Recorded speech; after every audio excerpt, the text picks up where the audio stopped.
ආයිබෝවන් සියලු දෙනා කවිස්කෙල්ගේ YouTube channel එකට පිළිගන්නවා.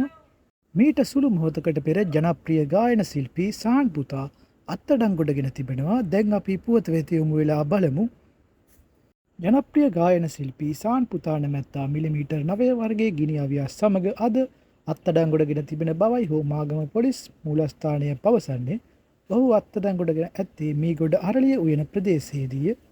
ඔහුට මෙම ගිනිඅවිය ලබා දුන් බව කියන මන්නාරම් පොලිස් කොට්ටාසයට අනුයුක්තව සිටින පොලිස් කොස්තාපල්වරයෙක් සහ සැකකාර රැප් ගායකයාගේ කළමනාකරු බව කියන පුද්ගලයෙකු මෙහිදී අත්අඩංගුවට ඇති බවටයි වැඩිදුරටත් වාර්තා වී තිබෙන්නේ.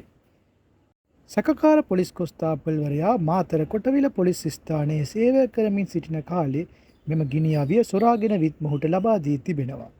කොස්තාපල්වරයා මන්නාරම් පොලිස් කොට්ටාසයට ස්ථාන මාරුවක් ලැබීමෙන් ගිය පසුවයි මෙම ගිනිඅවිය පිළිබඳව තොරතුරු වාර්තා වී ඇත්තේ. ඒ අනුවයි මොවුන් අත්අඩංගුවට තිබෙන්නේ. මේ වගේ වීඩියෝ දෙකටම බලන්න අපේ කවිස්කේල්ගේ YouTube channel එක subscribe කරලා එකතු වෙන්න.